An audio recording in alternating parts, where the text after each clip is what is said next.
3 of the annual plan, which is dovetailed in with schedule of charges presentation that we'll do immediately after this.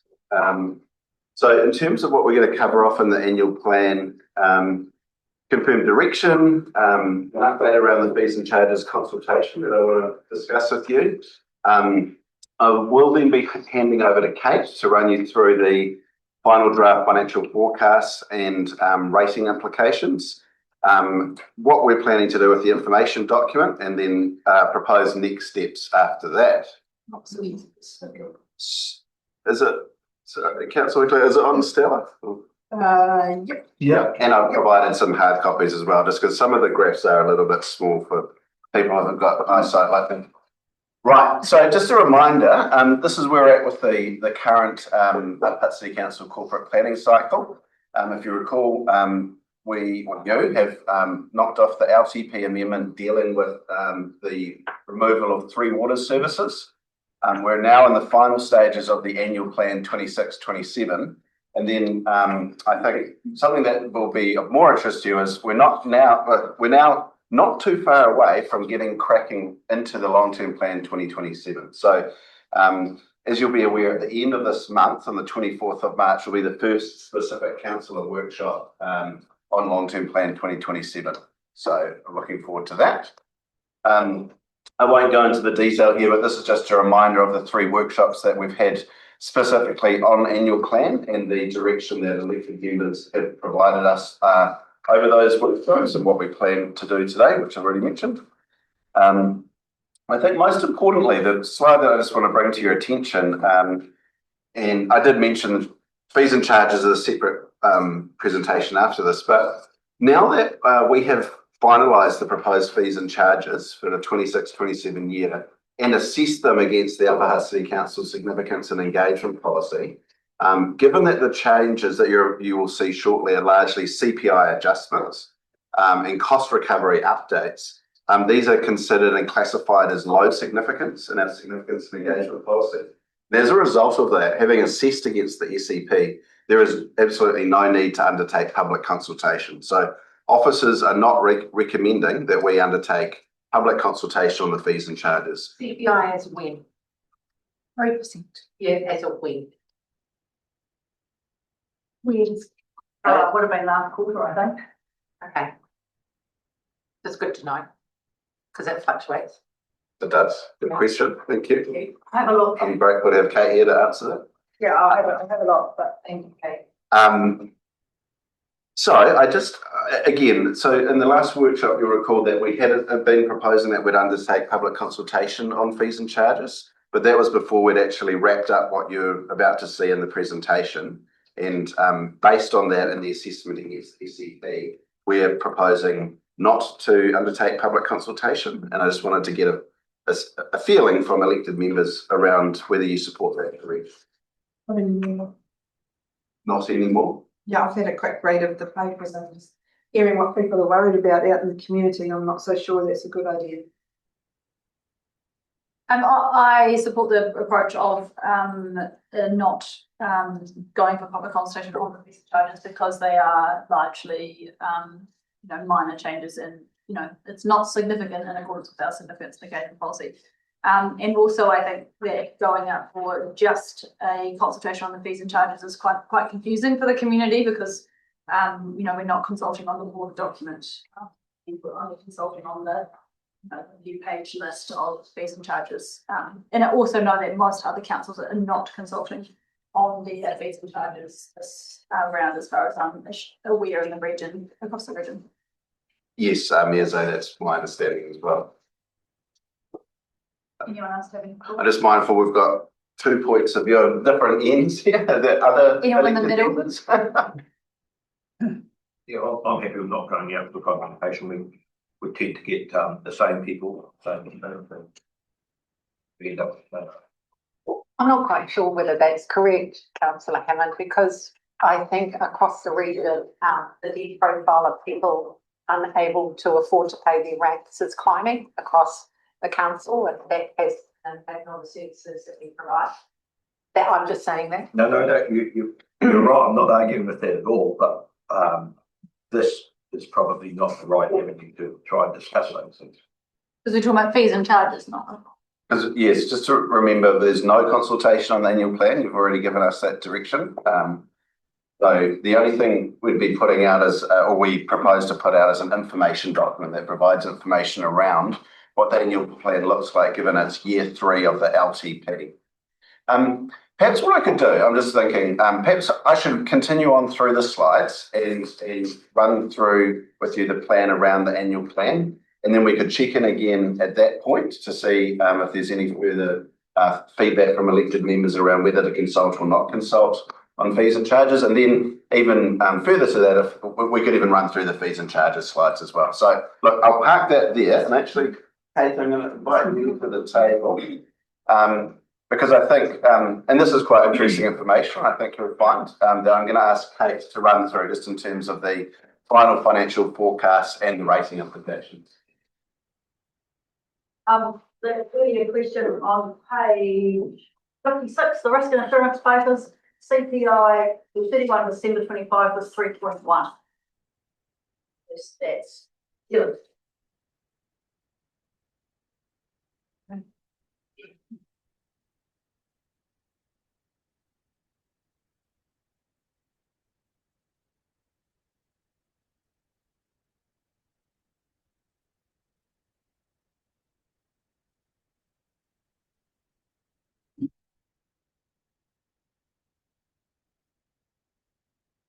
Okay. So the slide before you should say final draft forecast, financial forecasts. Where we are at and where we've got to is that the rates, forecast rates increases 12.13. We signalled 13.63 in year 3 of the LTP. So we're under that. We've done a lot of work to get to that. I'll show you in a minute what gets us to that. And the only other things that I would note is that we've maintained our approach in line with our finance strategy in the 24-34 LTP. So we haven't deviated from that, which is good governance of the entity. And then the water services is removed from rates, as we've discussed already this morning, from 1 July 2026. Now that is a year early, so that made a bit of an impact. The significant updates from the LTP are there. Curbside recycling, remember we consulted on that last year because the law changed and we opted to stay with the option 2, which was leaving the station open, etc. We've got some stranded costs from water, and we're still working through how to fund those. But we are no different than any other council in the Wellington region on that one. And then other BAU operational costs that have hit. So when we developed year 3 of the long-term plan, we knew that things would go up and we planned for that. Inflation's running a bit higher than we thought it would. So, you know, it's all swings and roundabouts. It's nothing hugely significant. I think the key point I want to make here is that the rates rise at 12.13 leaves you within your finance strategy from your long-term plan. And then just a bit of a waterfall graph here that shows if we take all of this, we've taken water out because remember we did the long-term plan amendment, and so everything we're showing you excludes water from now on. And the challenge has been dealing with the removal of water and what it does to what's left, I suppose. So the rates base has gone from being around 75 million, to 46.4, and we've discussed that in previous workshops that's the total rates base there. Business as usual pressures, so like contract renewals, different terms for Parks and Rec is the main area, adds 3.2 million to us. Water services, stranded costs is $1 million there. and additional finance costs of 2.1 there. And that gets us to 52.7 million for rates next year, which would be a 12.13% rate rise overall. Okay. So that's where we're at. I just want to one last slide on it. And then the prudence ratios, I just want to highlight here, you can see the difference that not having water makes to this council. If you recall in the past, certainly S&P and other DIA have made note that Upper Hutt as a council that is better off financially better off without water being in its core activities. And that's reflected in your prudence ratios. So for example, if we look at this, your balanced budget, which currently, as DIA reads it this year, I think is 83%, Sarah, around there? Yeah, 83%. And if you see where we are there, the balanced budget, even though we don't get to 100%, which we're meant to, according to the legislation, the council will get to 94% balanced budget. So, and liquidity is at 145%. I think the one I'd draw your attention to is the net debt over total revenue will not exceed 280%. That drops right back to 134%. Currently, with water in, our net debt ratio is around the 220% area. Okay, so this council financially is better off without water and prudential ratios. Does that make sense? Yeah, we're already talking about the next annual. We're just on the absolute annual plan. Yeah, the 1 year. That's all we're talking about. This is a bit of and the next slide is a bit left field. And it's about the rates allocations. And the reason, I'm sorry, it's very hot here, so I'm strip on. Not totally. The rates how we allocate rates. I just thought I would do a bit of a session on it because, excuse me, we haven't had a chance to run through it at an induction. So for those of you that have been here longer and are fully aware of it, just bear with me and help me out where I don't get the right points across. So every 3 years, the city is required to revalue its rating base. And so Upper Hutt, and that's undertaken by QV for Upper Hutt. And so we did that in October 2025. People had a chance to object to their new CVs and etc. And we're now through that process. And that data will be the data we use as a rating base for all rates we issue from 1 July 2026. So the key point there is you'll see what the revaluation has done to the distribution of properties in the city. And then we use the revenue and financing policy, and I'll come to that. So there are two pieces of data that feed into how we get a rates bill, I think is what I'm trying to say. Does that make sense? You basically go value times your differential or times your rates policy, revenue and financing policy. And that gives you your rates portion that you pay for that property. So let's just look at the citywide revaluation and what it did.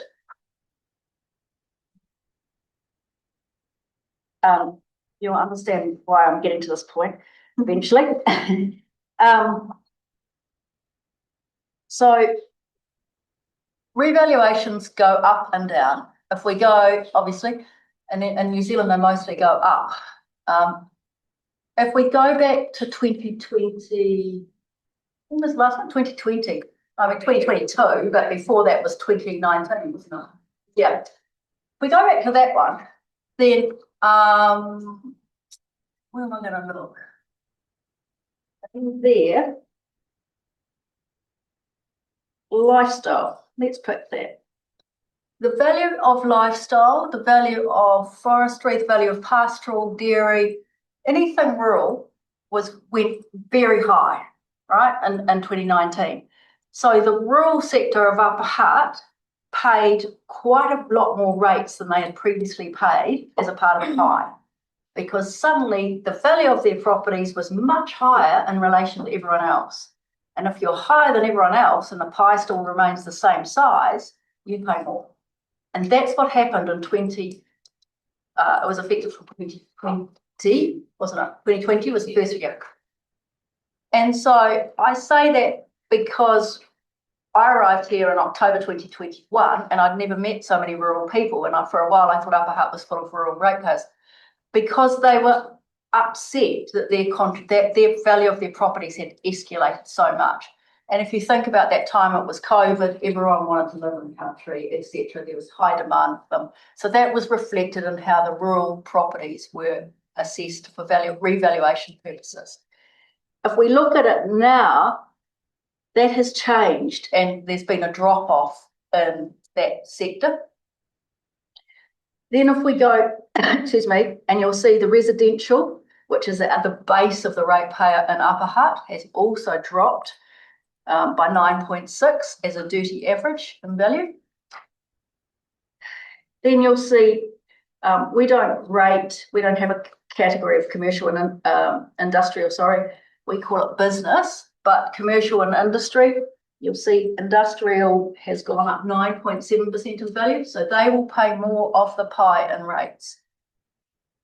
So rural will pay less, they will pay more, residential will pay less of the pie. The one that's going to pay a lot of the pie is the utilities, because the value of utilities has, according to QV, has gone up.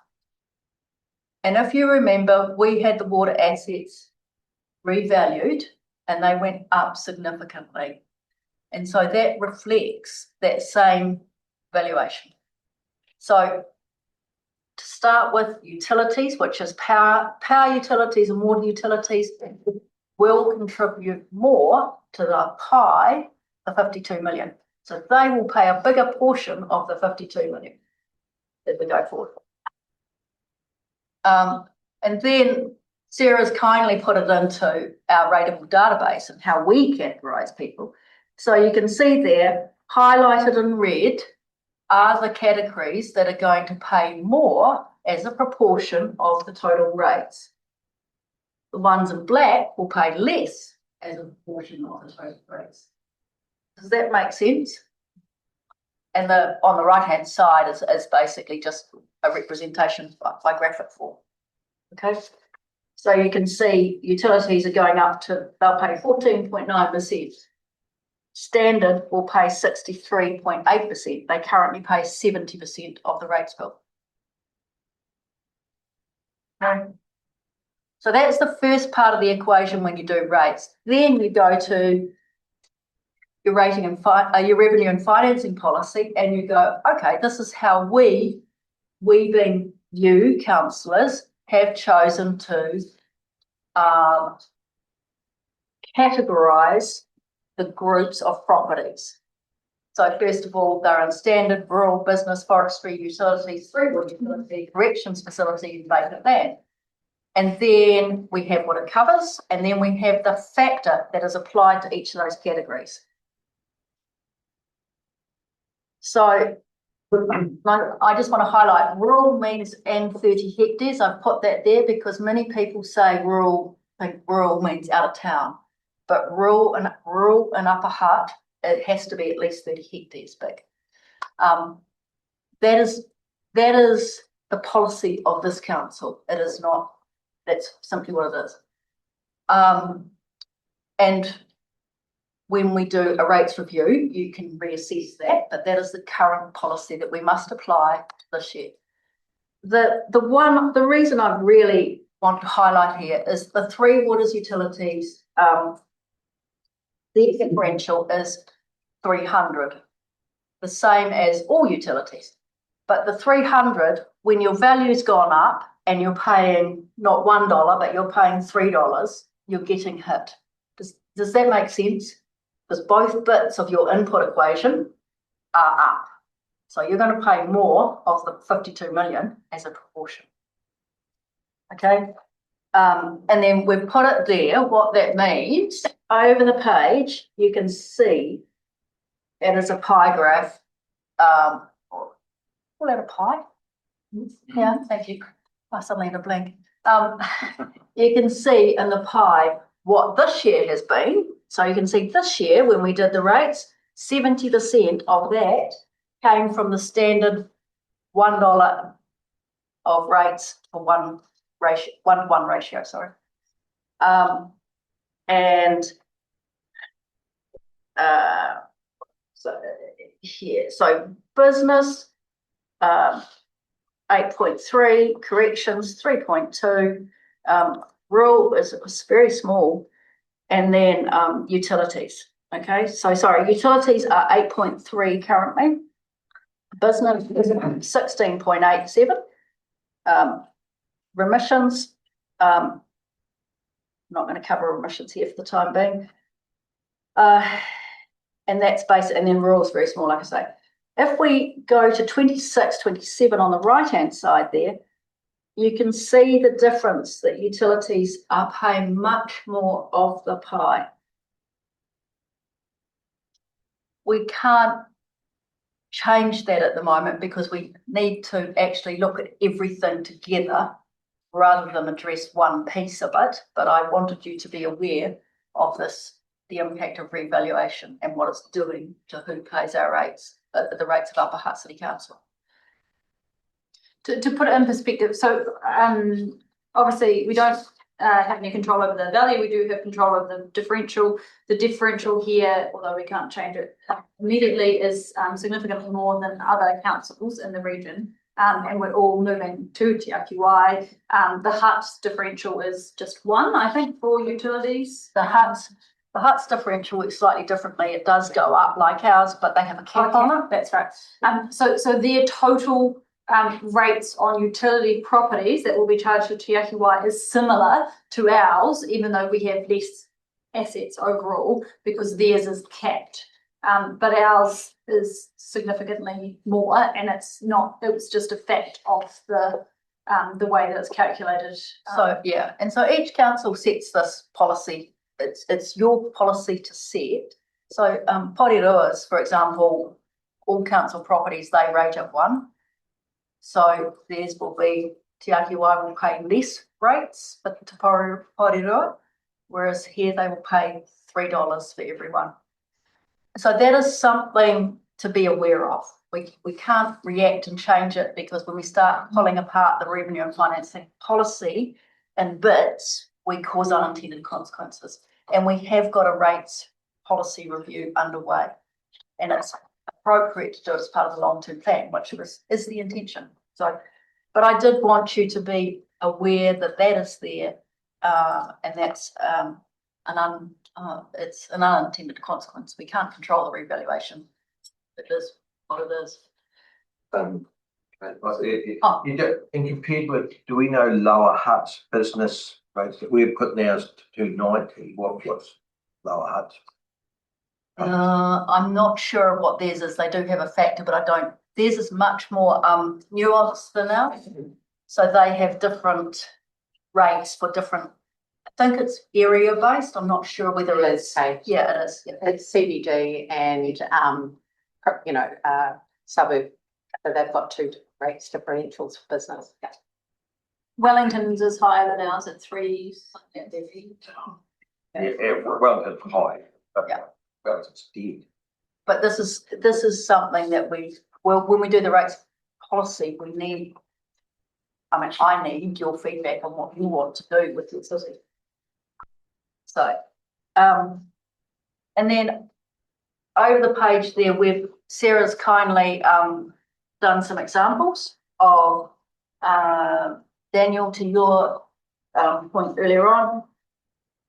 We've got there a residential example, rural, business and business. Now, this is, you'll note there's general rate, there's the transport rate, which is a targeted rate, there's the central government compliance rate, which is a targeted rate. That is the rates that an Upper Hutt City resident, Upper Hutt property owner will pay next year. This is not about water. This is just about the rates. And you can see there on the right-hand side, the indicative 26, 27 rates. And what Sarah has done is applied the new residential value, the new CV, and applied 12.13%.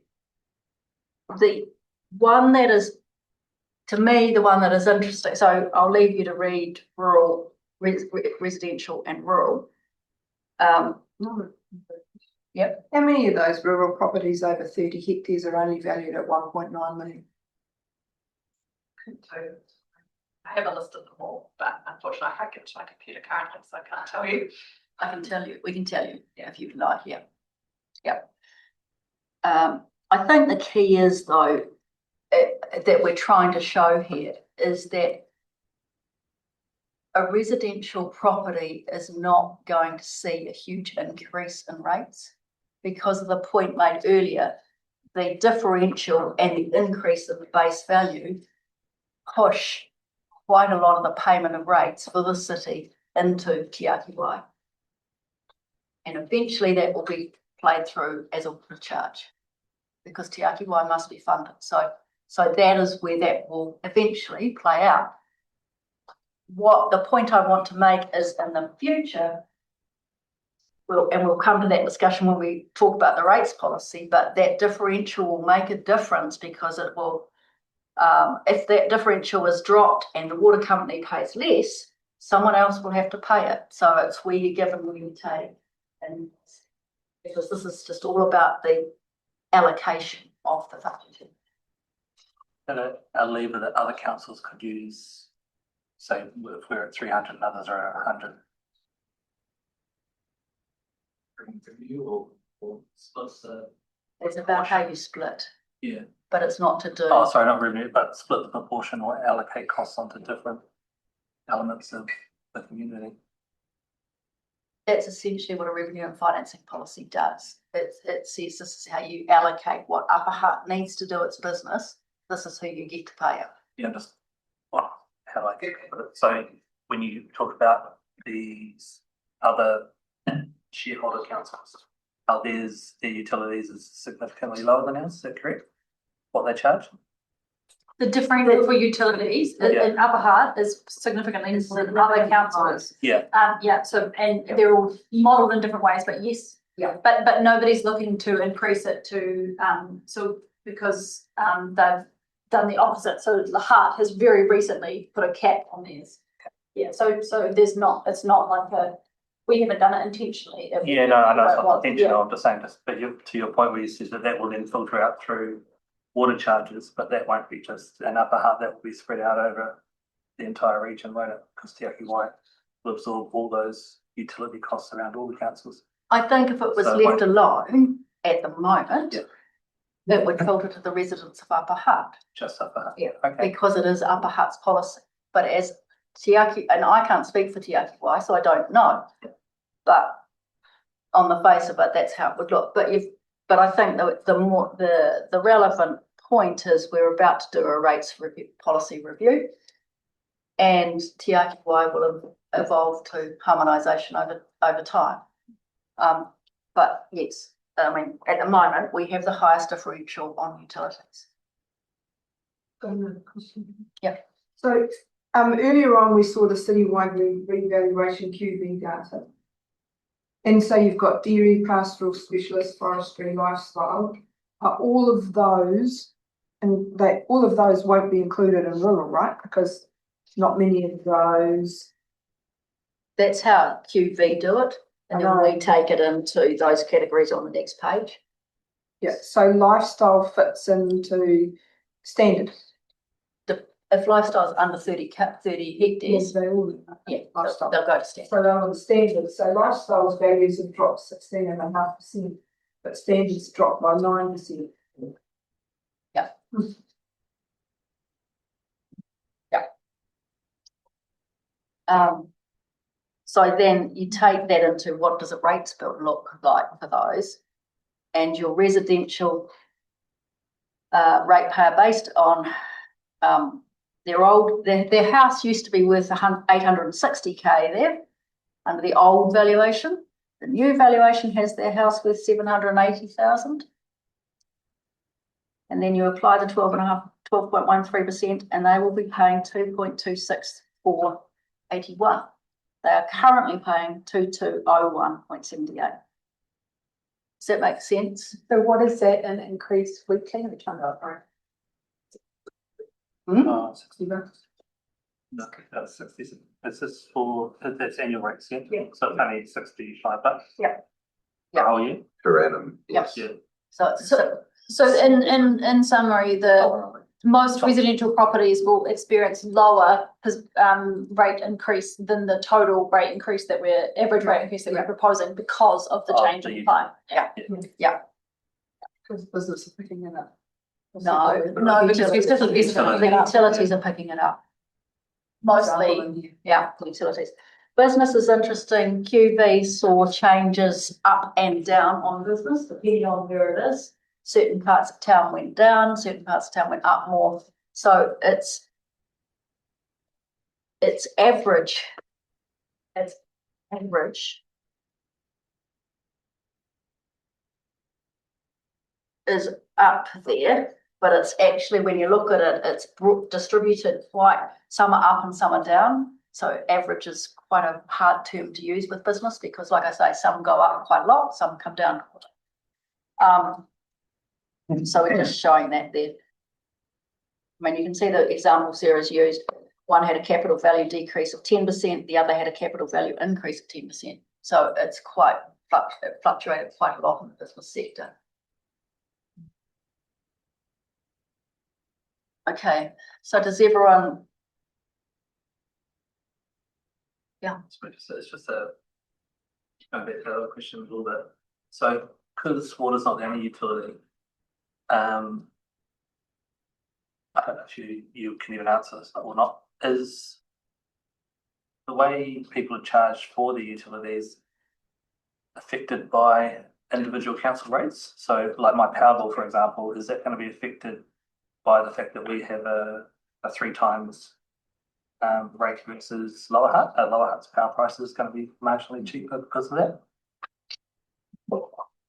Or is it balanced out over a larger region and they just go, well, this is roughly what it costs to Wellington. People in Wellington will pay this much. It's probably the latter. But if you were to be simple and say the only cost of running a power company was rates, then if you are charging 3 times what others are charging, and you are the power bill payer for that area, then yeah, the charges would be higher. Is that how it works out in reality? So No, I don't know.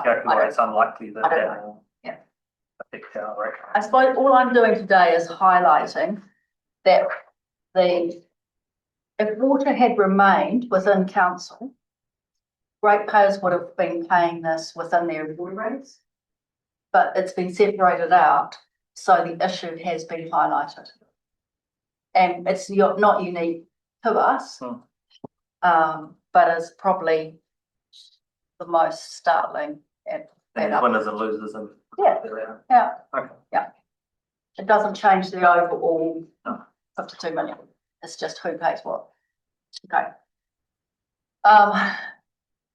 So basically, really all I wanted to say is that's just a summary there. I don't actually really want to talk to that. I think we've said everything there. I mean, it's just a reminder, the way we've done this is we go out, we ask everyone to submit their budgets, we push back, we pull, we push, and we work to make sure we meet Section 100 of the Local Government Act. The finance strategy has current financial strategy is that Upper Hutt City Council is on a pathway to 100% depreciation funding. This year we will be 60% depreciation funded. The unknown in this is the future with rates capping coming and what that means. And then the final point made there is, and we've just discussed the impact of the property register citywide revaluation and what that does. The next. Sorry. So what I wanted to put today, so what we recommended was 12.13. And what we have discussed and wanted to put on the table today is that water services have come out a year early. It has created, I hope the example has shown that it has created some unintended consequences, and we've got quite a lot of uncertainty around just how we deal, not with the framework, but just how we deal with the matters pertaining to water at an operational level. We know there's around $1 million of stranded overheads for water services. And what we are suggesting here is that for the first year, we debt fund that $1 million until we work through what those stranded overheads are doing and where we will land with them, really.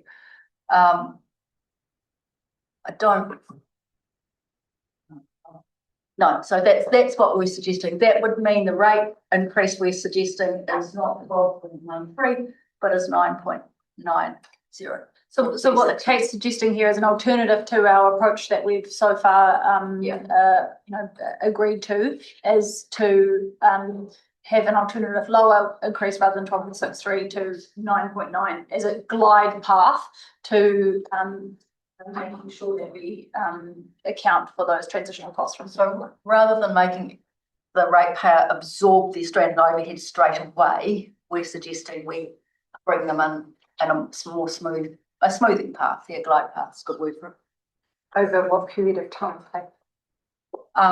No more than 5 years, but I would like to think we could address it earlier than that, but no more than 5 years. So you've got a percentage, or the $1 million at what percent?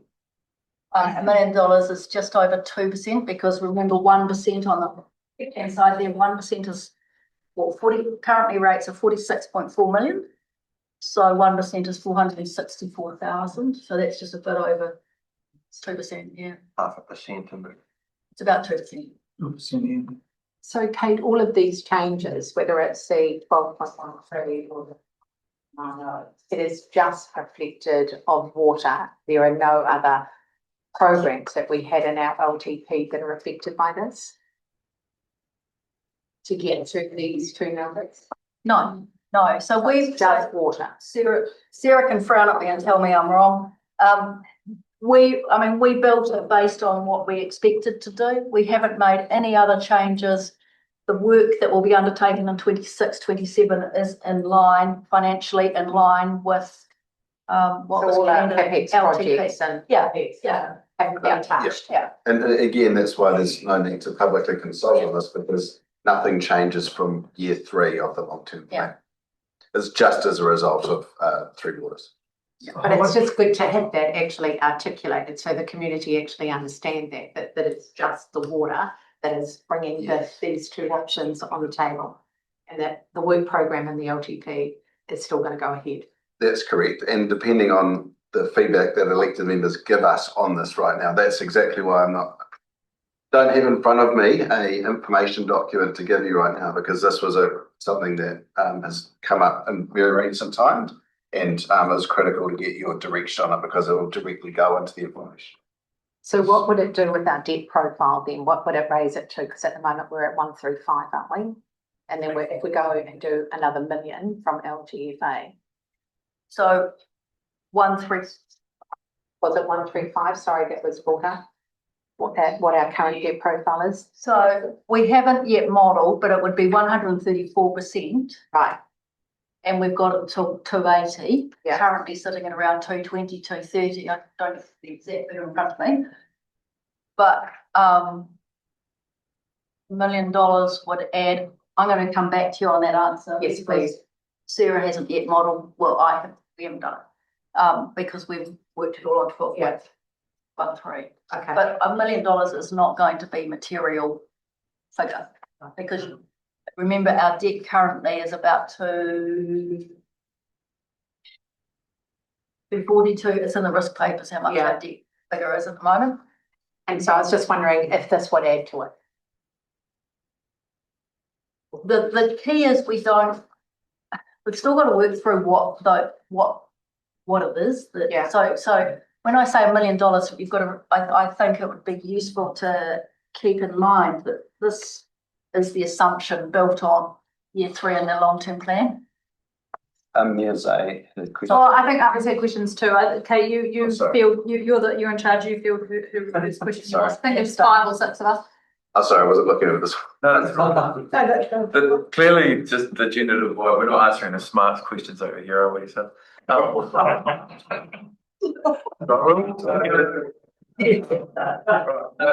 is lean? Because that's leaning for an operational cost, effectively. What does that do for like our credit rating or anything like that? I mean, I'm not Standard & Poor's, but at $1 million, it's an immaterial amount of money. Okay. Yeah, and Sarah and I wouldn't suggest it if we thought it was high risk, because we are still within the finance strategy we set for the long-term plan. I think what we're saying is we're just still at an operational level working through. And so it's supplementary to that, I think it was to you, so I'm not sure if you've had a chance to rework it, but the balanced budget of 94, oh yeah, that's not going to be a change to The balanced budget. yeah. All the figures will go down slightly the Yeah. wrong way, but there's not a material change. Quite comfortable to say that. That's just our debt funding. Yeah. Yeah. And I mean, this suggestion is about trying to be fair to the ratepayers today. That is all we're trying to do here, while we work it through. So I don't want to press you, but I'm mindful we need to get through the fees and charges slides after this as well. So is it appropriate that I ask for a general sense of direction whether elected members would support what Kate and Sarah have presented of actually taking next year's rates down to 1.90%? Yeah. Yes. Yeah, I'm happy with the 9.97. And I don't think it's necessary to consult on in terms of reducing it, not raising it higher than what we said we would. Can we sort of have a think on that after we talk through the fees? Yeah. On the consultation question or What the differences? So the consultation question is on. Yeah. That's all connected. Yeah. Yes, So that's- because No, I know, but like, whether you Was there a elected offset members in there if we support don't want taking it fees? down to 9.90. Yes.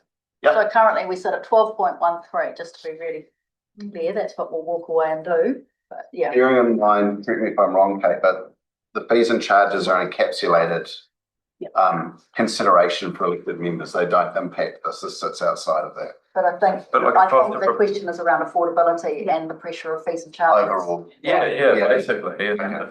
Yeah. No, that's, I get it. Okay. So let's park that one as well. And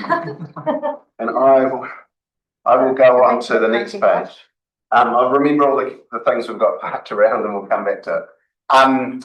Otherwise Emily can give me a nudge and remind me.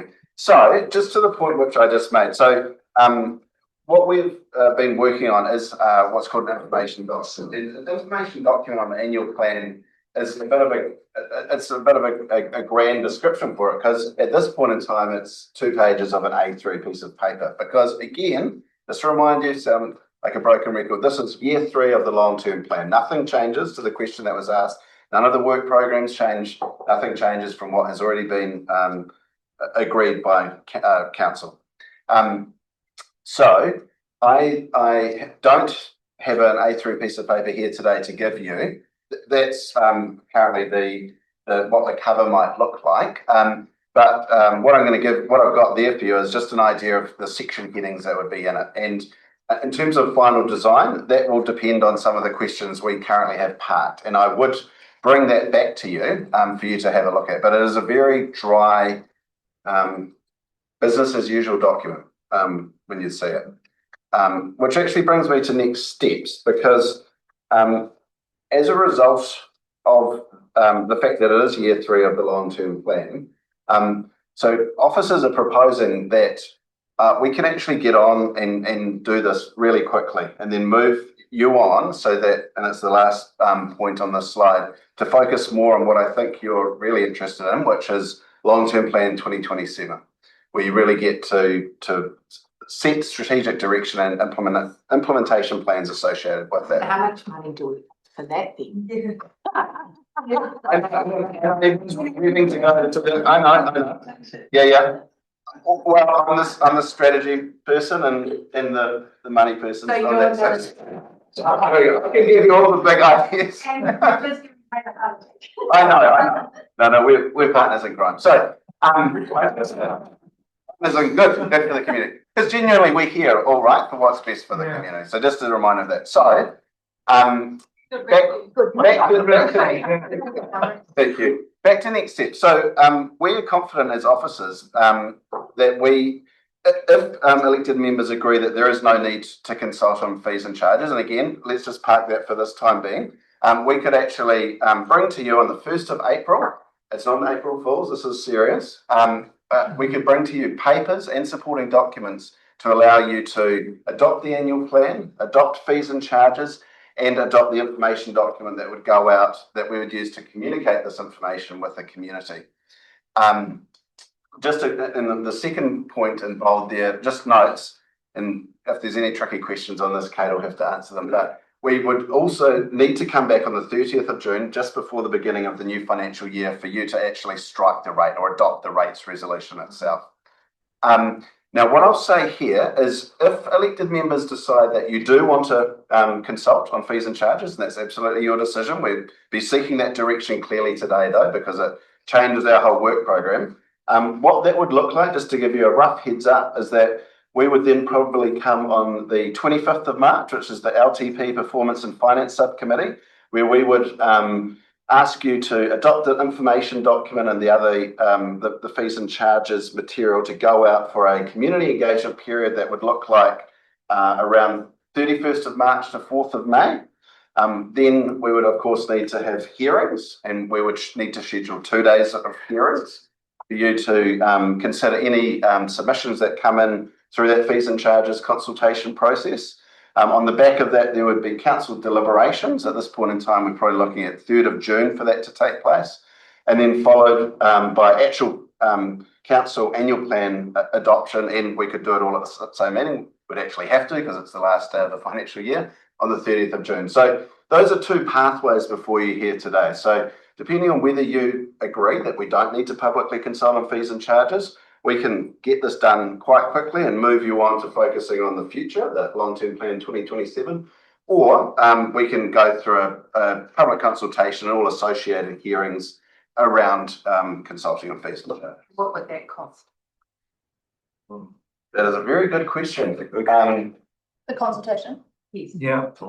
the actual consultation, about $500 for the advertising and printing and things like that, so it's not a huge cost, but quite a lot of staff time would go into that would be diverted away from things like LTP and other projects, because it takes staff from across the organisation to respond to those submissions.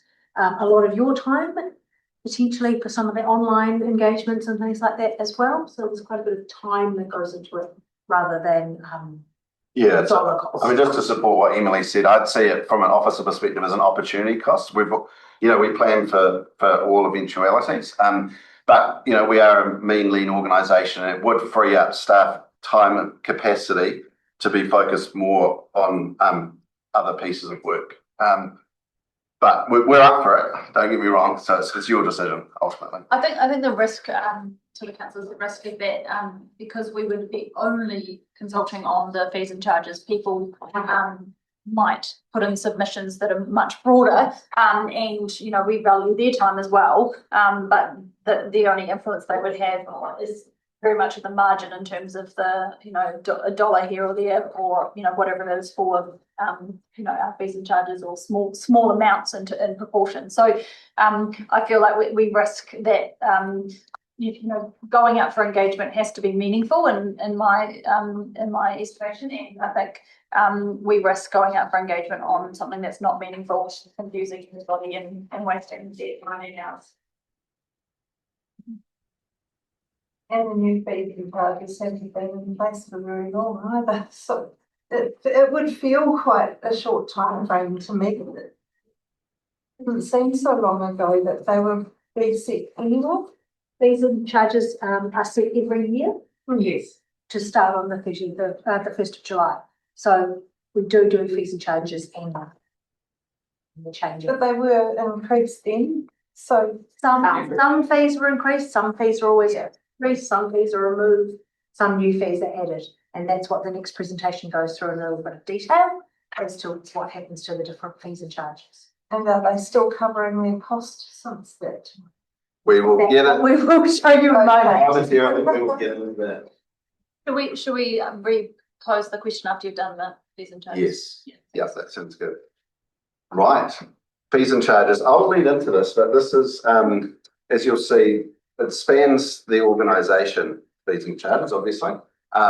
So I'll be hoping my esteemed colleagues in the back row will chip in, and/or senior managers over in the corner as required, please. Right, so purpose of this part of the workshop for these set of slides is to review the proposed fees and charges for 26-27. As Emily just said, we have to do this annually. Understand the financial and cost recovery impacts. Identify any areas requiring direction or adjustment, and confirm the proposed approach for adoption. So that's again me beating my drum as to whether you want to do public consultation or not. Essentially what we're looking for here is your feedback and endorsement of what we've proposed, confirmation that the changes are business as usual and again consistent with the long-term plan, an agreement that they do not trigger consultation under the significance and engagement policy. And just a note I've put at the bottom there that these are largely CPI adjustment with the 3.1% that Kate's clarified, and or cost recovery updates, and therefore they're assessed as low under the significance and engagement policy. Can I just ask a question, sorry, No, please do. about the CPI? So councils get CPI from Burl, right? But that doesn't always align with what CPI is for the general public that they get. So am I right in my assumption there? Burl for specific areas. Yeah. Yep. And that, so does that align with what the economists do for Joe Bloggs when they do say at the 31st of March, at that quarter, they say inflation or CPI, it's running at this? Is it, do they relate, or is Burl a little bit different in their matrix, the way they make it up for? GCPI versus CPI, but Yeah. capital versus. I can see the mayor looking at me itching to answer this question. But it's the content, it is they have different inputs. They do. Yeah, they have different inputs because what we, name me one, Sarah, that's we use. I don't say waters, but we don't use that now. Roading. Transport, yeah. So different factors feed into that than feed into the general. Okay. But yeah. So we're quoting the roading one, which is 3.1 as our increase. No, we're correct. The CPI is 3.1. Yeah. And then the Burl ones are in the risk papers, and there's 3 or 4 of them there that we use for different parts of the business. I don't see why this is material to the fees and charges because it's It's not. 0.1% isn't going to make any difference to anybody Yeah. in terms of how it's applied. So I'll box on because I'm mindful. And Kate, are we able to potentially use some of the time after this? Yeah. Okay, we'll just crack in because this is important. So it's on the box there. Why are the fees changed? The cheese. Can't afford cheese. It costs something. Cost pressures, as we've just said, increased staff and compliance costs, supplier cost escalation, alignment across different activity areas, digital platform transition that's occurring in the building services area. And then again, as Kate's mentioned a couple of times, the revenue and finance policy cost recovery principles. So in terms of general updates, there are 6 types that are proposed for this year. And just to list them out there, these are fees increased by the CPI of 3.1% technically. fees set by legislation, REM authority or bylaws, fees that have not increased from last year, fees that have been removed, new fees, and those fees that have increased more than the CPI. There are also some minor amendments to the wording of the schedule proposed, such as building packet data, now shown as property information request. And then for consistency throughout all sections of fees and charges, all technical admin officers will be charged as standard. This is more or less as you'd expect every year as we do this. Now, if you remember from the last workshop, elected members did task officers to go away and have a look at one specific area of fees and charges. Now, this was in terms of cemetery fees, and there are 3 options that are presented to you today. Now, I'm not sure, Mike and Janet, are you going to run through this? Or happy for me to? Or there are actually more options than the 3. There's a number of ways of doing this, but you expressed an interest in no charges for under 12-year-olds. So we can have no charges for under 12-year-olds and everyone else is charged as an adult, or we can have no charges for under 12-year-olds and we can have a new charge for 12 to 18-year-olds, or we can retain it as it already is. So there's a number of ways of cutting that. The 3 that are there are for discussion and for us to get a little bit of guidance on what of those you would prefer. Didn't we say it was for children 18 and under? That's my preference, but That was the request for us to consider options for 18 and under, and these are the options we came up with. And that's the option 2. so they're saying either 18 and under or 0 to 12, and then 12 to 18 is a separate category. So there's those options. And what is Lower Hutt doing? So since obviously we share the cemetery, so what it makes where we sit. Fees and charges. Their fees and charges are a little different from us because they have also been using the Titus Cemetery down there as well. But they're not dissimilar out of alignment. And it's for us to determine what we would like to do for our community. And then does that go, then can we say that to Lower Hutt and say this is what we're doing? We can't, because We're not able to fix a price with Lower Hutt. That's not appropriate for us to do. but they use our cemetery. No, they set their fees for their residents to use cemeteries. Right. Fees and charges, they have their own. They bought land, don't they? They own a lot of land, don't they? Oh, yeah, no, I just thought, same as tip fees, we have to do what they say. Yeah, that is literally that we are using our residents are using their tip and paying their fees. That is, so we don't have that in our fees and charges at all. It is simply that the landfill is theirs and everybody pays their fees.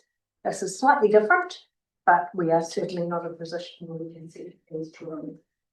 Can I just kind of ask a question on what's being asked by my colleagues? So with the new development at Atara, that's an agreement that we've gone in together, is that correct?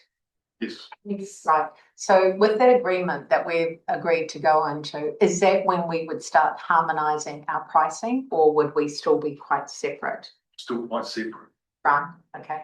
And would Lower Hutt residents be aware that that's going to be a differential between them because they live in Lower Hutt but get buried in Upper Hutt to compared to what we would charge our Upper Hutt residents, whether it's an internment, purchasing a plot, maintenance? I'm not sure what Hutt City residents are aware of, but their fees, we haven't discussed with Hutt City around this particular option, but all of their other fees, as per the fees and charges for the Atara Cemetery, ours align really closely within a few dollars of Hutt City's. Would have been good to have kind of a tracked record or a comparison with regard to the scene as we are going to the shared space. Also, does Hutt still not pay an out of zone cost? Does Hutt still not pay an out of zone cost? Oh, So that's a historical thing that's been on for a long time. It's a shared facility. I think we're getting a bit off track from Yeah. the discussion here, because we need to focus on what we can control, which is our fees and charges. This is a proposal that we put up, we can communicate it with HART, but we're still in the process of understanding what the options are. So just so I understand correctly, if we went with option one, it still sits at, doesn't meet the significance, and that could be done now. If we sit at option two, which I do like the thought of including all under 18s as kids, Yeah. it does hit that threshold. It still doesn't, or we don't know. Is just a question around whether it cost, whether 2,000 would hit the significance threshold. No, I don't think so. So either option one or option two, we don't have. But it needs to come to a vote, is that my understanding, with just what's proposed? Whatever option you select from these options would be what we'd put into the schedule of fees and charges, is my understanding. We wouldn't be giving the community options around this. These options are for you to consider in this workshop. And decide in the workshop or vote? And decide on 1st of April when all of the things are coming to us together. Yeah, For direction. We're looking for direction on which So they option can put it into address. paper. And that would be the option that would come to you in the paper to vote on, but that could be changed. If the subcommittee, the LTC. So is it better steer that there's no option three? I don't think anyone's really considering, they're kind of wavering on one and two. Is that something that can just come as a vote to decide on at that time? Is it too difficult? Do you know what I mean? Like, I don't think everyone's agreed, eh?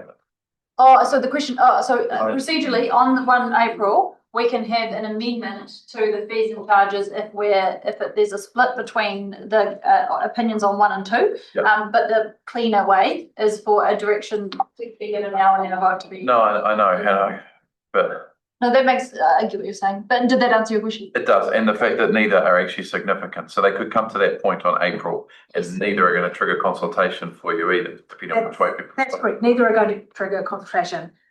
We just, Right. if there is any clear direction today, if not, you'll see on the next slide, we are recommending option 1 at the moment. If there's no clear direction, we'd continue to recommend option 1. And I guess just to add that with option 2 there, I guess there's a sub option around increasing fees for the adults to offset that. Whether you want to do that or you want to sort of, I guess, wear that price, but we're unsure of what the price will be because we have got records of 12 to 18-year-olds. I see. Yeah. So, I guess the reason that I brought it, I think it's important, and I think that there's no distinguishment at 12. I think it's a kind of a very arbitrary age, and I think I would support option 2, and I would suggest we can recover those costs in a small degree over the larger proportion of people. What is the average number in option 2? That's unknown. That's part of the problem, is that because our fee structure is under 12s as a fee, specific fee, I see. and over 12s, everybody is Everybody. considered an adult. We have a. We've estimated, but we don't actually have a number for 12 to have the 18. We data. don't know what. So there's number. no. 12s are free, and then we don't know what the charge would be for 12 to 18-year-olds. At Would it the now? moment, only under ones are No, free. but I mean, if we did go with option 1 and have under 12s free, then that would impact a new fee for 12 to 18-year-olds, and we don't know how much that would be. No, we could set that fee. That would be, I'm just looking at Janet at the moment, that would be a fee that probably similar to or smaller, that's slightly smaller than the adult burial fee. Something very similar, but we'd be able to collect the data. It's set out on this slide, how we'd make it Well, as work. long as it's smaller than an adult fee, then that would You can be. charge what you charge for a 12-year-old. Just saying, Right. you know. Yeah, that's probably, they're saying from instead of 3,070 to 1,275 is the proposal in option 1. But option 2, it's irrelevant because that would all be the same. I think if we Personally, I'd like option 2 if I think the option 2, yes. huge change. I'd go. What's on the side? I mean, So it's like yours, yeah. what's your leaning? And that we can have it as a discussion point again. And this all gets absorbed by the standard ratepayer, right, wherever it lands. No, it gets absorbed by other, They all really- so on there it says it would be $80, roughly $80 more for the Oh, adult. yeah. titles. Of course, from Totally. Part of the reason two, that we, okay. I think I would love to. that I think some people are trying to get your head around this, if you're only just business and not just now, so. Yeah, to understand some of these questions are coming from, because we're seeing it for the first time. Yes, So- yeah. I appreciate you giving me this paper Very nice few and days very ago, because Yeah. this is the kind of thing I would have cross-referenced and gone to have a look at the current charges and compared. It's you know. on the screen. Yeah, something. Yeah, it is now, but the So, point I mean, is that. So, yep, I appreciate that. I mean, what we can do in response is bring back options 1 and 2, if you've ruled out option 3, and put it in the paper for consideration, and then you can give us direction Is within that the the course. preferred, is that preferred the preference? But an option to be put in the. Can I just, yeah, Can we get a, would we like this to come as an option in the paper for 1 April? Is that what everyone's? So it'll be fees and approve the fees and charges with, and then it'll be A, option 1, B, option 2, and then we'll vote on that before we approve, okay? okay, no, that's Yeah. good, thank you. Right, Option 1 and 2. options 1, so you've ruled out option 3, and we'll present back options 1 and 2 in the paper that will come to you for your decision. Great. Now, I'm just, how should we do this? Should we do? A couple of questions. Okay, can we do it by, And I'll read it and absorb it. I'll leave it, and then, you know, like, if you want to ask questions on this, the relevant staff will be in a position to answer it. There is a new and amended encroachment free section, which is quite different from the current phase. And Leanne's worked on developing these, so she's in the room to develop questions around that. And it's linked to a new operational encroachment that's been developed. It's been discussed a bit in a few workshops over the last year or so.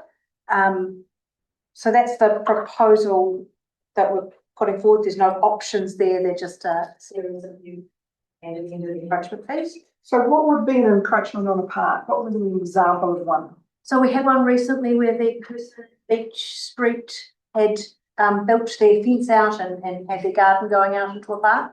In that case, there was a whole land sale and things, but that's an example of the sort of thing that could be encroaching on a park. It could be somebody's swimming pool or garden shed has actually been built within a park. Encroachment. Right. So, Sorry. Encroachment on road reserves, like Parklines Road.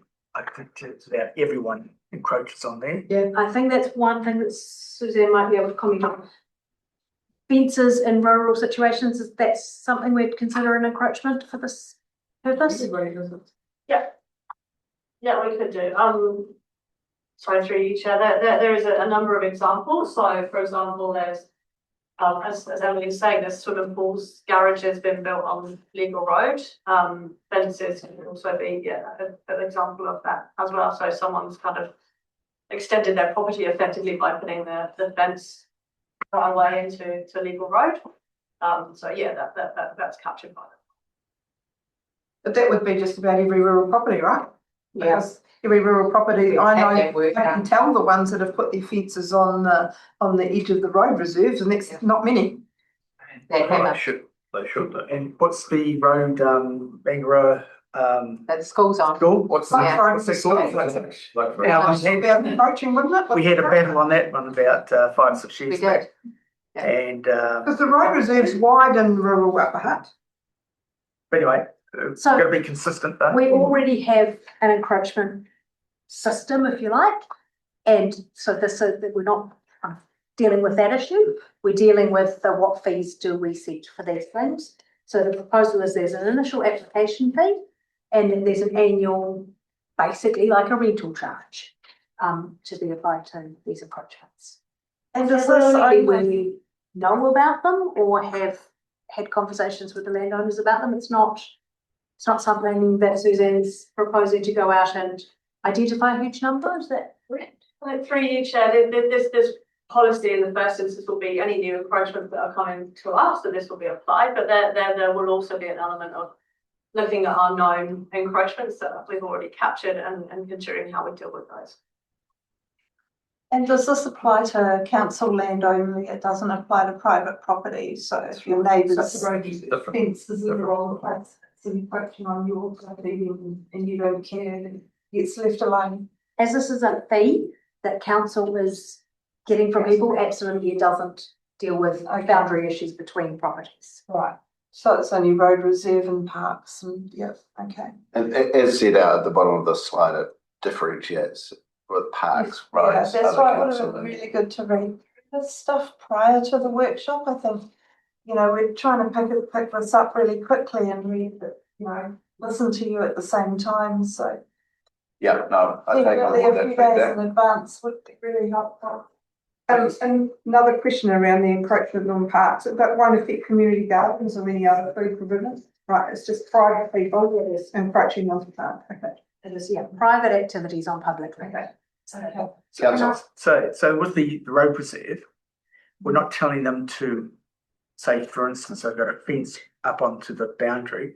We're not telling them to put it back. We'll charge them a fee. Is that what we? And if we do charge them a fee, and say in the future we said, right, we're putting a cycle trail down here, they'll turn around and say, hold it, I paid my fee, I should be able to have it. Where's the dilemma there? Yeah, it's a bit of a dilemma.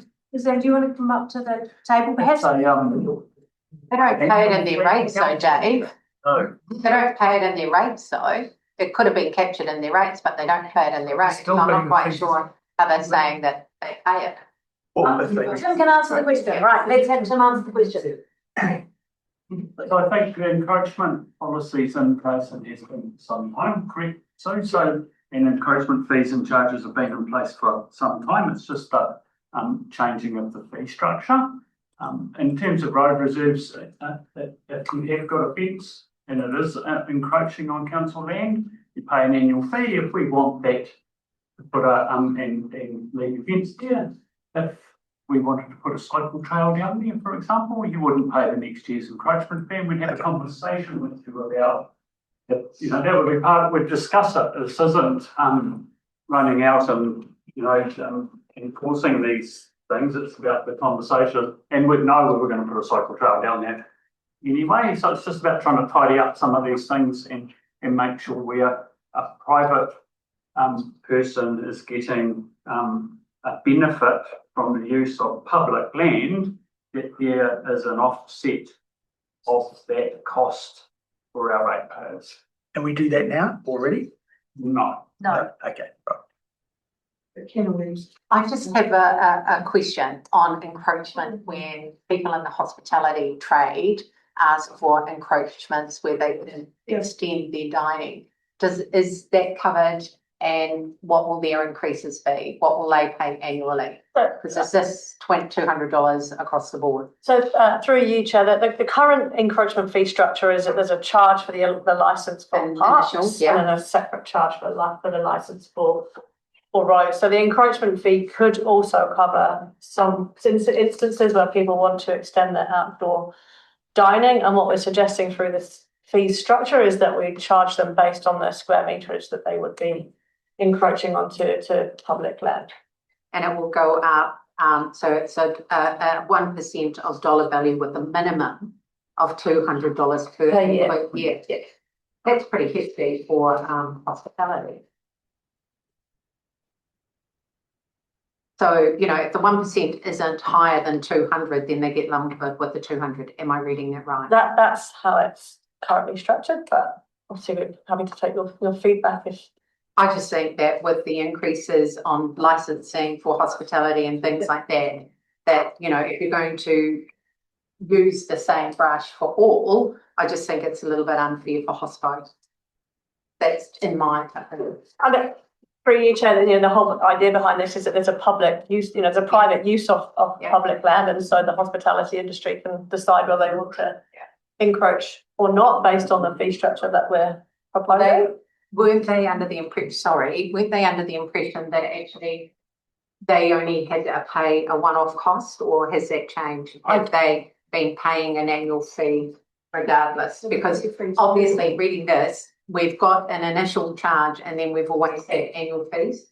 Through you, the Chair, I'm not sure what the conditions of each of those licenses. So each encroachment will be given a set of conditions. Yeah. Some of those conditions change depending on what the encroachment is and where it is. I couldn't speak to what the conditions of those current encroachments are, but generally we would write and say, yes, you can encroach. Here is the conditions attached to that. Some of those conditions could be that, you know, council reserves a right to take back this land at some point in the future if we want to use it for council purposes, and some may also be that we reserve the right to charge you in the future should a charging regime be implemented. So each I haven't gone through each individual encroachment license that we currently have to determine what those conditions are, so that's difficult to. I just wonder if we're getting into like a really, you know, micro level of detail here. I just want to know, where will I see the policy? It'd be good to read. I don't want to get into operational, but it'd be nice to have an understanding of how it works, how it's applied. My concern is who it's going to. I'm happy to stop questions, but I'd like to see the policy. So the encroachment fees have been in place for some time. So all we've been doing from an operational perspective is rehashing and realigning the fees for a change. So it's always been in place. You've always had to get an encroachment licence. So this is just a reassessment of that process in alignment with what other councils, which was the assessment we did through the process, what the other councils in the region charge for encroachment. So it's it's aligned up with those. So it's an operational tweak of that or adjustment of the policies and processes that councils have in place for some time. The annual fee is new, so they pay a fee when they get a licence, right? Yep. So one of my neighbours has put a bus stop on for their kids to catch the school bus on road reserve, and they have an encroachment licence for that, and they've paid a one-off fee. And so now what you'll be asking them is to pay an annual fee. Correct. Oh, that's why I need to know, because that's why I'm asking the questions, because that's impacting members of the community, this change. And I guess that the intent is to align it up with saying if you are using public land for private good, there is a charge for that. Which is what the encroachment. For public good, if it's children catching the school bus. But it's that's it private. depends on how big you want to get in from a governance perspective that says, how do we manage this, and an operational perspective that says we go out and have a conversation and can enforce and do an encroachment licence appropriate for the activity that's occurring. So if someone says we want to build a school bus shelter for 15 kids, we do a Blue Mountains Road approach lane, and then it's a community one. If someone says I want to go and take 15 square metres of public road reserve to build one for my child, then it might be a different approach. Very much. So the fees and charges is something we do every year. I mean, in previous years, we haven't really got into this level of detail over them. It's sort of, I mean, officers go away and based upon our experience, lived world experience, we come back and present these to you. These are new, the first bunch are new fees, but we haven't even got into there's a whole lot here. So how do we want to deal with this? In the past, it's been a bit more of a. No, I'll find that policy, then I'm happy to leave it. I understand it's an operational policy, is that right, Emily? Yes, I'm not sure if it's yet on the website. It's not yet on the website. We will, as usual with operational policies, we'll get it onto the website, and then you can find it on our policy page on the website. You know when the. Thank you, because I'd like to follow up with regard to some of the hospitality people locally, because I believe it's something. Yeah, thank you. So can we move on to some other things? I think just to add, I mean, this is all done at an operational level, but also I would just remind everyone that we are about to enter a rate capping setting for this sector. And so there will probably be more of this because council needs to look for other ways to be funded. So That's why we included under rate capping. No. As a result of it is what Pat's saying. If you just look down the valley, down to the bottom of what Wellington City have just brought out, and I don't know if anyone's seen that paper last week, it's going to be happening more and more in terms of, and this is specifically around user pays for what the activities they undertake. And that's kind of the whole point of the fees and charges. It is about user pays for something they're receiving, whatever that might be. So a lot of these things are somewhat discretionary to people. So they're not things that you absolutely have to do. You're not forced to have this cost. It is something you choose or not. So if you do have an encroachment into the road and you choose to move your fence back to avoid this cost, that's how you can deal with that issue. But there are a number of other new fees, quite a change in the building fees, some changes for HUR Extreme, and some changes in our legal area and some regulatory compliance fees. If we could move on to these other new fees, just in the interest of time. Yeah, just in the interest of time. I mean, we've booked you till 2:00, which is in 6 minutes' time. I'm keen to try and get through this. So with these fees and charges, are we just to acknowledge that they're happening? Do we have a say in whether we think some of them are just outrageous, or at what point do we? So this is your best opportunity to give some direction if you do have some really significant concerns. Otherwise, you will have these come up to you depending on the consultation question, either on the 25th of March or the 1st of April, and you can have a debate in. But we could possibly email our questions. You could. I suggest, so with the fee charges, because if we don't cover them in the fee that's proposed, they need to be covered elsewhere. So I suggest that if anybody wants to make any suggested changes, that they prepare in advance and send them to me for the 1st of April, and we will have a discussion around options, and then you can put that in the amendment. But as Emily said, today's the best time, or email in between. Yeah, thank you very much, Mayor Zaid. It's very kind of you to be a conduit. But also, if you want to change, there's something else will need to change because, Mine's more an understanding on some of them. That's all. So that's where the questions today would be really helpful to that. So who's covered by the spectators fee at H2H?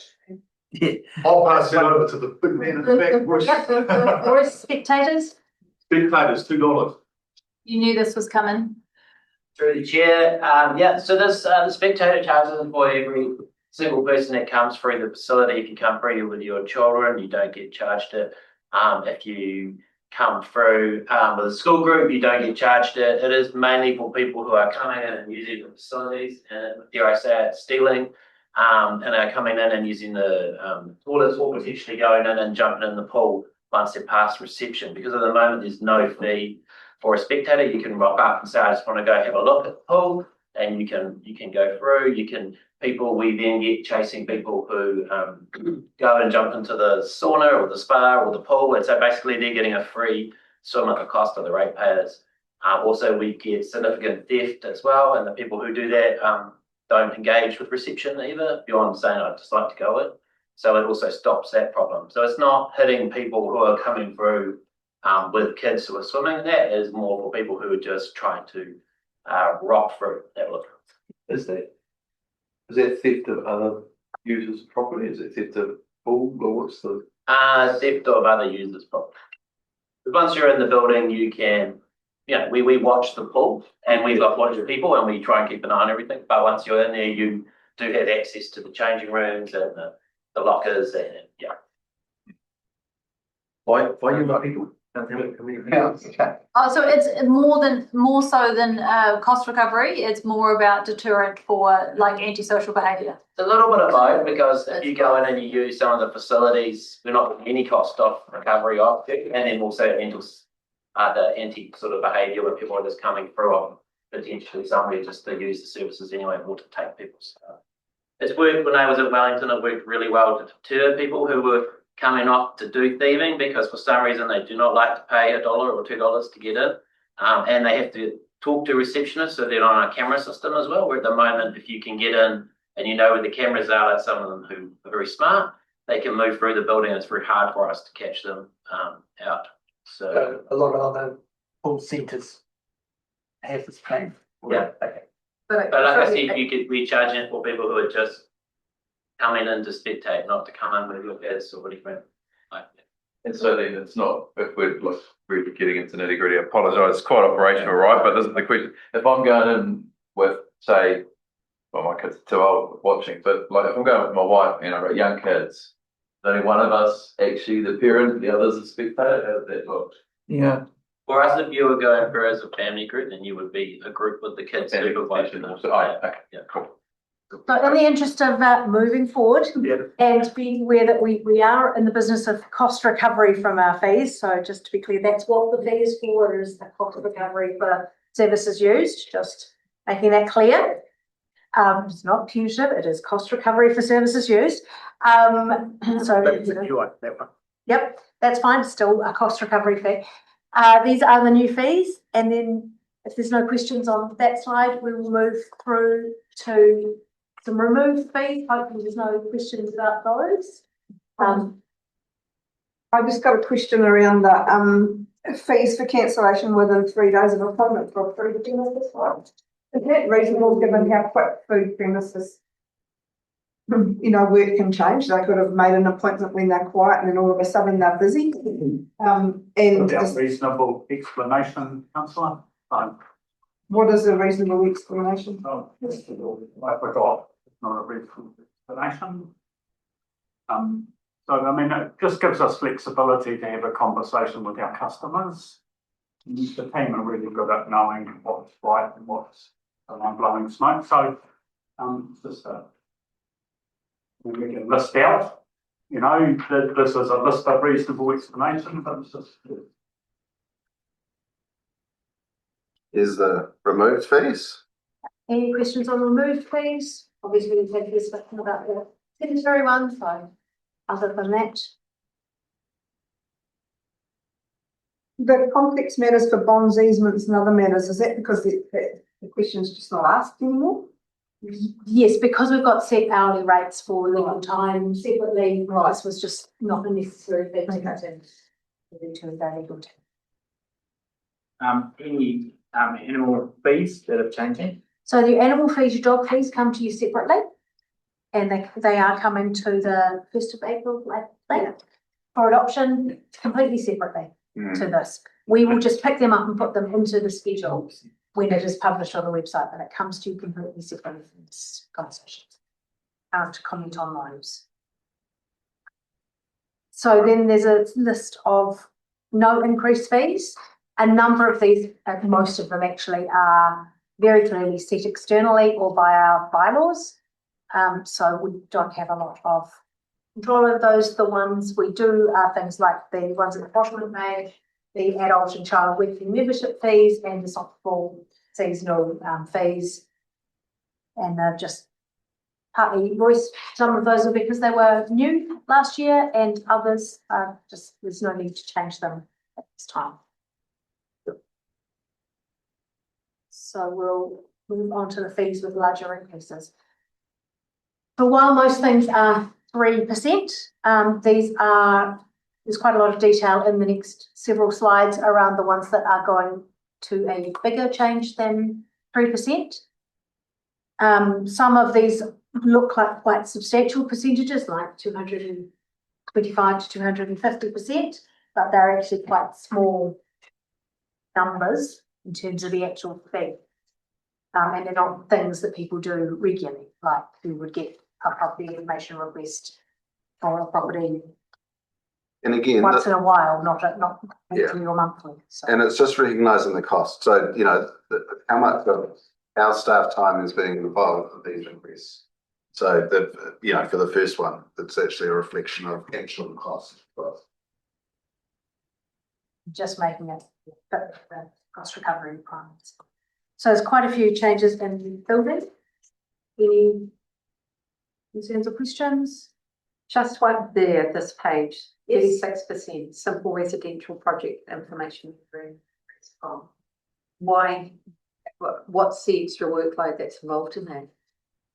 I think you find that it's the hourly rate overall that just increases, and I think it might be smaller than one of these requests. Right, okay. Is it potentially to do with the granny flats? Not, There's more things we have to do on the granting flats and some more information in the flat, some flooding stuff and things across the runs and number that people go. So there's an increase in time. For cost.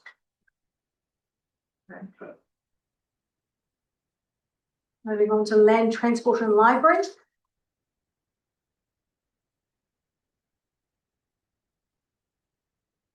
No. So I guess the biggest increase is right at the bottom with the library, where it's 100% increase, but that's off an extremely low base number. Yeah.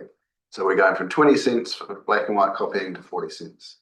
We're very, very conscious with that to align with commercial rates as well. Yeah.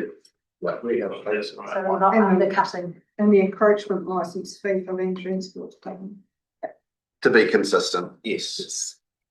So with the library one, Mike, is that does that affect mainly a lot of our community groups?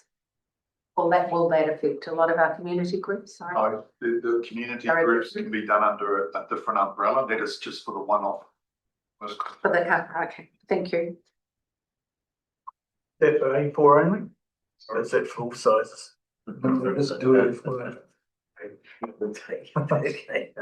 Right. And so some changes at Shore Stream, which Royce can talk about if needed, or you can just.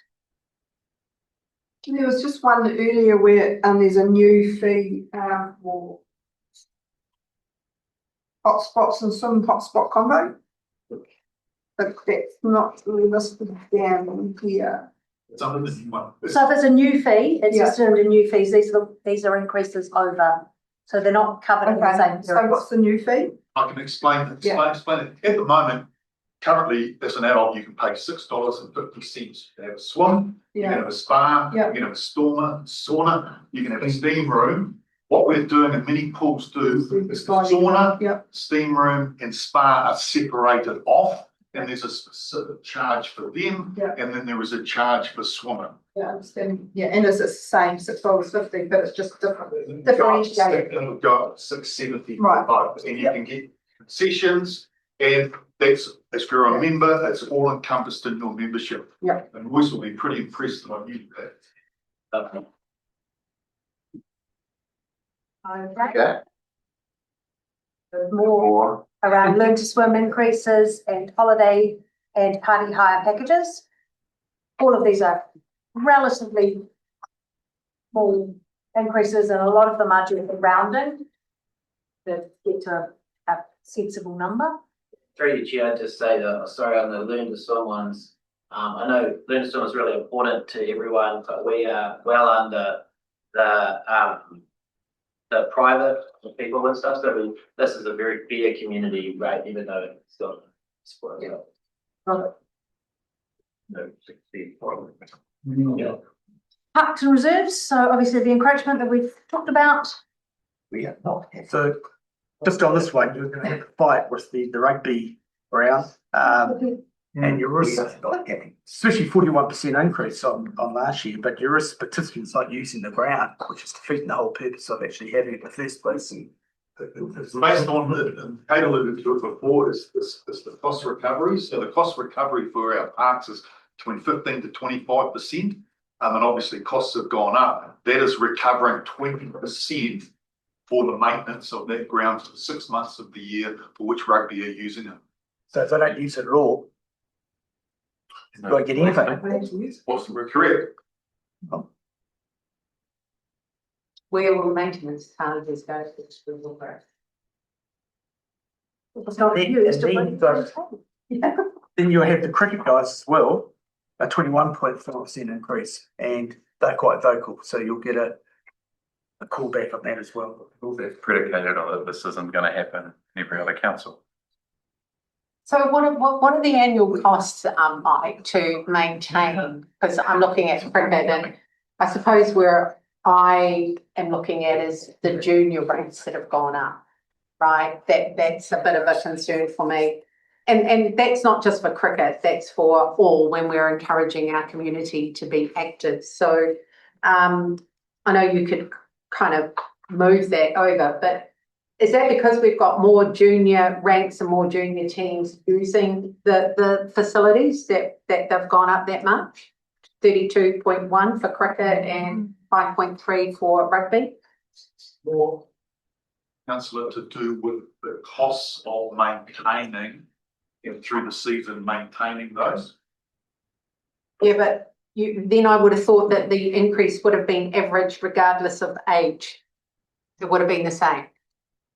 So we've got, for the oval it's 17.7, at seniors it's 21.4. I would have thought that to support your argument, it would have been a general increase equal across all bands. Percentage. Yeah. Yeah. And that's just what I'm saying. Yeah. That I would have thought. Yeah, I agree with councillor Swales. The kiddies mainly use the arties, don't they? The artificial strips. Sometimes I know that. But don't know to the extent that they would, the Barton. I'm getting quite used to liking that word harmonisation. Yeah. Certainly, all of these have been done before by Janet's predecessor, and they've all been worked out at 20%. And I mentioned before that recovery is 15 to 25, and we can look at those, especially in light of junior, and potentially bring those down closer to the 15, if that is what. I made my voice. The direction from elected members? Yep. From me, yes. Okay. Okay. Again, the resource management ones are all about the increase in hourly rate, just leading to a higher increase across the board here. Again, we are relatively low compared with our regional colleagues. We're sort of in the middle somewhere. It's not an excessive fee for these kind of things. It's just a slightly bigger than 5%, so around the 8%, 7% increases in this area. Lot of them, but they are actually relatively close to 8%. Any other questions?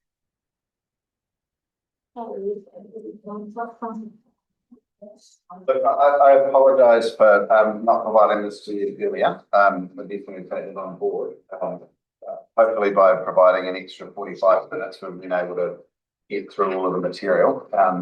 The takeaways that I've got from this, that we will, present back options 1 and 2 around fees and charges for cemetery options.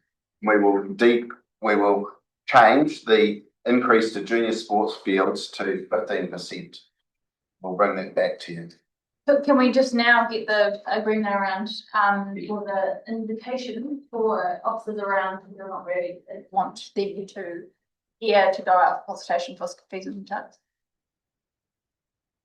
Based on all of what you've said today. I'd like to go out. I would. I don't think it's worth the cost and the time to go out to consultation because the changes are not significant enough depending on what we decide on the first. Helen? I'm quite happy with the amendments or the direction. We have given the officers today. Thank you. On the male side? Yeah, no, I don't think so. I appreciate the vote option on that. Councillors? Yeah, same. To not consult? Yeah, not consult. Okay. I've already seen no. Yeah. Right. The Well, do you have a position? No, it's not advisory now, this is. I agree, well, with the majority of it. Okay. So, So we vote on that on the And the first. rates. Yeah. no, We wouldn't. There isn't actually going to be a vote on the so you're now giving us by that direction. You're now giving us the direction so that we do not need to consult. That means that we are in a position that we can come back to you on the 1st of April, as per the earlier slide, where we can bring the fees and charges with the options and the direction that's been given to us. The annual plan itself and the information document for you to look to adopt. One thing that still remains outstanding is whether elected members support the 9.90% rate increase. Yeah. Does anyone not support that? As opposed to a 13 point. Yeah. And any changes made to those fees and charges won't impact that. No. So just to be super clear, everyone, these decisions are coming to 1 July and we will have an opportunity to vote on them formally. One This is April.